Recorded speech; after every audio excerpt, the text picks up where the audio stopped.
மாட்டு வண்டிய கட்டிக்கிட்டு சாரதா குடும்பம் வனபோஜனத்துக்கு போச்சு.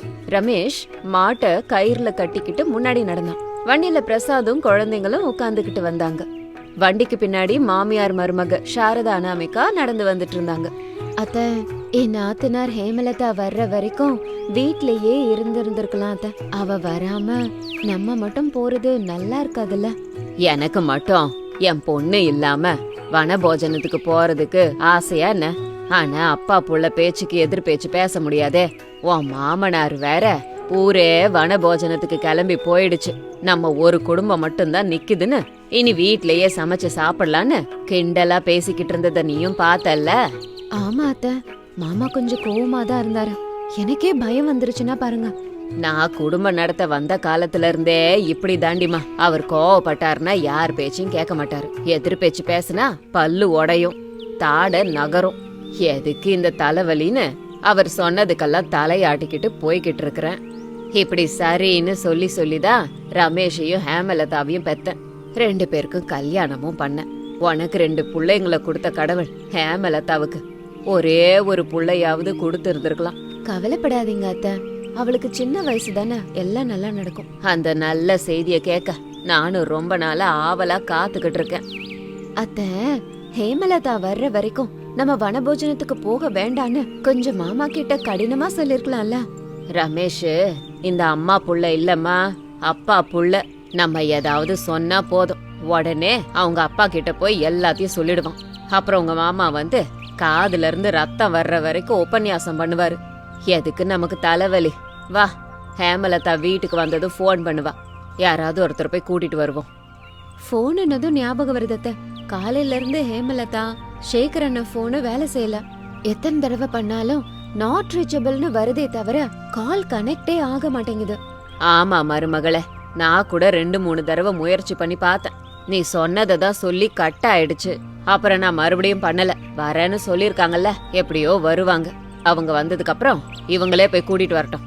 அத்த, இன்னைக்கு நானும் அவளும் சேர்ந்து மசாலா கீமா பண்ணலான்னு இருக்கோம். முதல்ல அவ வரட்டும்மா. வந்ததுக்கு அப்புறமா இவங்க 2 பேரையும் கேட்கணும், இவங்க ஒத்துக்கணும். அப்பதானே நீயும் அவளும் சேர்ந்து மசாலா கீமாவை செய்ய முடியும். பகல் கனவு இப்பவே காணாதடிமா. பகல் கனவு இல்ல அத்த, இது நிஜமாகும்னு நான் கண்டிப்பா நம்புறேன். என் நாத்தனார் ஹேமலதா வரட்டும். அவ வந்ததுக்கு அப்புறம் எனக்கு ரொம்ப பிடிச்ச மசாலா கீமாவை அவ கையாலே செய்ய சொல்றேன். வயிறார சாப்பிடுறேன். அவ கையால மசாலா கீமாவை செய்யறதுக்கு முன்னாடியே உங்க மாமனாரையும் கொஞ்சம் கேளுமா. அவங்க மூளையில எப்ப எது ஓடுன்னு சொல்றது ரொம்ப கஷ்டம். ஒத்துக்கிட்டா ஹேமலதாவை செய்ய சொல்லலாம், வேணானா அமைதியா இரு. சரிங்க அத்த, எது இருந்தாலும் ஹேமலதா வந்ததுக்கு அப்புறம் தானே செய்ய முடியும்.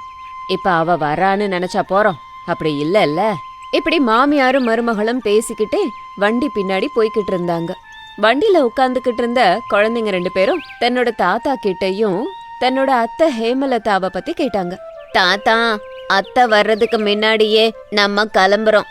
இது ஒன்னும் நல்லா இல்ல. ஆமா தாத்தா, அத்தை வர்ற வரைக்கும் நம்ம வீட்லயே இருந்திருக்கலாம். உங்க அத்தை கிட்ட கார் இருக்கு, அவங்க கார்ல வருவாங்க. நம்ம முன்னாடியே நிலத்துக்கு போய் ஏற்பாடு பண்ணுவோம், சரியா? சரிங்க தாத்தா. தாத்தா, எங்க அத்தை கையால எங்களுக்கு ரொம்ப பிடிச்ச மசாலா கீமா செய்ய சொல்லுவோம். இன்னைக்கு வனபோஜன பண்டிகைல எங்களை எதுவும் சொல்லக்கூடாது. அத்தை எங்களுக்கு மசாலா கீமா செய்வாங்க, நாங்க சாப்பிடுவோம்.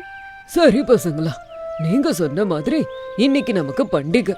உங்க அத்தை வந்து உங்களுக்கு பிடிச்ச மசாலா கீமாவை செய்ய சொல்லி சாப்பிடுங்க. நான் ஒண்ணு சொல்ல மாட்டேன். உங்களுக்கு ஒண்ணு சொல்லவா? என் பொண்ணு செய்யற மசாலா கீமாவை எனக்கு கூட ரொம்ப பிடிக்கும். அதனாலதான் மசாலா கீமா செய்யறதுக்கு தேவையானதெல்லாம் எடுத்துக்கிட்டு வந்துட்டு இருக்க. அவ கண்டிப்பா வருவா, நமக்கு பிடிச்ச மசாலா கீமாவை செஞ்சு தருவா அப்படின்னு சொன்னதும் ஹரிஷும் பவ்யாவும் ரொம்ப சந்தோஷப்பட்டு, ஐயா அத்தை வராங்களே, எங்களுக்கு பிடிச்ச மசாலா கீமாவை செஞ்சு தருவாங்களே அப்படின்னு சத்தம் போட்டாங்க. அந்த சத்தத்தை கேட்டு மாமியார் மருமக சந்தோஷப்பட்டு ஒருத்தர் முகத்தை ஒருத்தர் பாத்துக்கிட்டாங்க. அப்போ தன்னோட பொண்ணு ஹேமலதா வராங்கிறது அவங்களுக்கு உறுதியாச்சு. நாத்தனார் ஹேமலதா வரான்னு அனாமிகாவும் சந்தோஷப்பட்டா.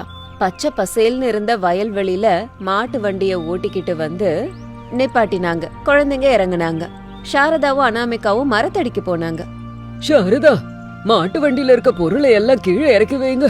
சரிங்க, இப்பவே பண்றோம். தம்பி ரமேஷா, மாடுகளை கொண்டு போய் புல்லு இருக்க இடத்துல கட்டு. அதுங்க புல்ல செத்த மேய்ஞ்சுக்கிட்டு இருக்கட்டும்.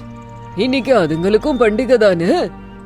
சரிங்கப்பா, இப்பவே இதுங்களை கூட்டிட்டு போய் கட்டி போட்டு வரேன் அப்படின்னு சொல்லி மாடுகளை அங்க இருந்து ரமேஷ் கூட்டிட்டு போனான். சாரதாவும் அனாமிகாவும் சேர்ந்து மாட்டு வண்டியில இருந்து பொருட்கள் எல்லாத்தையும் கீழே இறக்குனாங்க. சாரதா, நான் போய் அடுப்ப மூட்டிக்கிட்டு இருக்க, நீயும் மருமகளும் போய் தண்ணி கொண்டு வாங்க.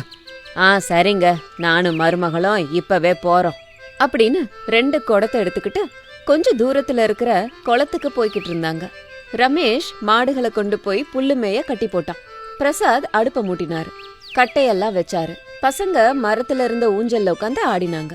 சாரதாவும் அனாமிகாவும் தண்ணிய கொண்டு வந்தாங்க. கரெக்டா ஒரு கார் வந்துச்சு. எல்லாரும் சந்தோஷமா ஹேமலதா வந்துட்டான்னு காரையே பார்த்தாங்க. நினைச்ச மாதிரியே கார்ல இருந்து ஹேமலதாவும் அவளோட கணவனும் வந்தாங்க. 2 பேரையும் பார்த்து எல்லாரும் சந்தோஷப்பட்டாங்க. அன்பா வணக்கம் சொன்னாங்க. ரமேஷ் 2 நாற்காலிய கொண்டு வந்து போட்டான். தங்கச்சி, மச்சான் வந்து உட்காருங்க அப்படின்னு சொன்னதும் வந்து உட்கார்ந்தாங்க. அத்தைய பார்த்துட்டு குழந்தைங்களும் அங்க வந்தாங்க. ஹேமலதா குழந்தைங்களுக்காக கொண்டு வந்து பழத்தை கொடுத்தான். அதை கொண்டு போய் குழந்தைங்க வண்டியில உட்காந்து சாப்பிட்டாங்க. டே ரமேஷா, சமையல நாங்க பாத்துக்கிறோம். நீ மச்சான கால்வாக்கு கொண்டு போ. அங்க பனை மரத்துல கல்லு இருக்கும். 2 கல்லு நிறைய குடிங்க, அதுக்குள்ள சமையல் ஆயிடும். நீங்களும் வந்ததுக்கு அப்புறமா நம்ம எல்லாரும் உட்காந்து சாப்பிடலாம். சரிங்கப்பா, வரீங்களா மச்சான்? அப்படியே போலாம் அப்படின்னு சொல்லி சேகர அங்க இருந்து கூட்டிக்கிட்டு போனா ரமேஷ். ஹேமலதா, இன்னைக்கு நீ எங்க எல்லாருக்காகவும் மசாலா கீமாவை செஞ்சாகணும். அதுக்காக தான் நானு, குழந்தைங்க, மாமா, அவரு எல்லாரும் காத்துக்கிட்டு இருக்கோம் தெரியுமா? கண்டிப்பா செய்யறேன் நீ. நான் செய்யும்போது நீங்களும் பாருங்க. அதை கத்துக்கிட்டு நல்ல இடமா பார்த்து அதை வியாபாரமா பண்ணுங்க. அது நல்லா விற்கும் தெரியுமா? உங்களுக்கும் நல்ல வியாபாரம் நடக்கும். நிறைய லாபத்தோட பணம் கூட கிடைக்கும். இது நல்ல ஐடியாவா இருக்கே. ஆமாமா, உனக்கு தெரிஞ்ச அந்த மசாலா கீமாவை இவளுக்கு சொல்லிக் கொடு. நாங்க வியாபாரம் பண்ணிக்கிறோம். சரிங்கம்மா. மட்டன் கீமா கொண்டு வந்தீங்கல்ல? எல்லாம் கொண்டு வந்திருக்கோம். இப்ப நீ அதை செய்யறது மட்டும்தான் பாக்கி. எல்லாம் தயாராதான் இருக்குமா. சாரதா, குழந்தைக்கு உதவி பண்ணுங்க அப்படின்னு சொல்லிட்டு அங்க இருந்து போயிட்டாரு பிரசாத். சாரதாவும் அனாமிகாவும் உதவி பண்ணும்போது விறகடுப்புல ஹேமலதா மசாலா கீமாவை செஞ்சுக்கிட்டு இருந்தா. அனாமிகா அதை பார்த்து கத்துக்கிட்டா. அப்புறம் ரமேஷும் சேகரும் ஒரு நிலத்துல உட்காந்துக்கிட்டு பேசிக்கிட்டு கல்லு குடிச்சிட்டு இருந்தாங்க. அப்படியே நேரம் போய்கிட்டே இருந்துச்சு. சாயந்தர சமயம் ஆன உடனேயே பச்சை பசேல்னு மரத்தடியில உட்கார்ந்து எல்லாரும் சந்தோஷமா மசாலா கீமாவை சாப்பிட்டுக்கிட்டு இருந்தாங்க.